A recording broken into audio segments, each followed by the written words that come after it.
Le World Wide Views, ou le débat citoyen mondial sur la biodiversité en France, en tout cas, a commencé un beau jour de mai, dans un train allemand qui nous a menés avec Yves Mathieu et moi-même vers l'archive de Peter Linel. Et Peter Linel, c'est la personne qui a inventé le jury citoyen.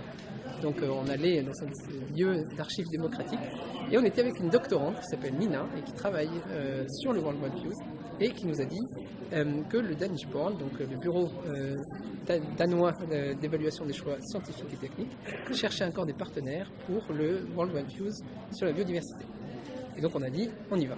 Et on a cherché et trouvé 2 partenaires, des collectivités territoriales, la région Nord-Pas-de-Calais, dans les locaux de laquelle on se trouve aujourd'hui, et la région de La Réunion, qui ont accepté de porter le projet et de collaborer avec nous sur ça pour l'organisation d'aujourd'hui. Donc la collaboration avec le Danish Board s'est passée très bien, elle a démarré très vite, puisqu'on avait, contrairement à l'ensemble des autres partenaires, seulement 3 mois pour monter le projet jusqu'à aujourd'hui.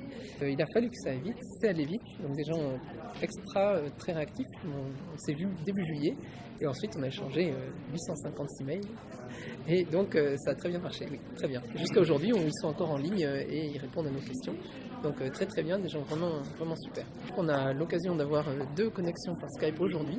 Donc on en a eu une avec l'île de la Réunion. Le groupe était en train de terminer sa délibération. Donc il est 7h chez eux, il est à peu près 15h chez nous.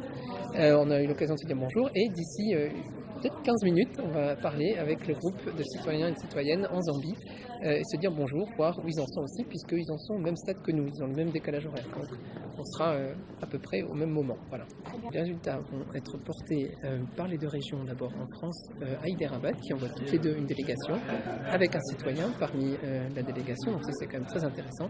Et c'est cette citoyenne ou ce citoyen qui va porter aussi la voix du groupe à Hyderabad auprès des délégations internationales et des négociateurs internationaux. En tant qu'organisateur de la démarche, on a plutôt l'espoir que ce soit entendu, quel que soit l'avis des citoyens, c'est qu'ils soient entendus, et que donc les négociateurs là entendent ça et au mieux en fassent quelque chose.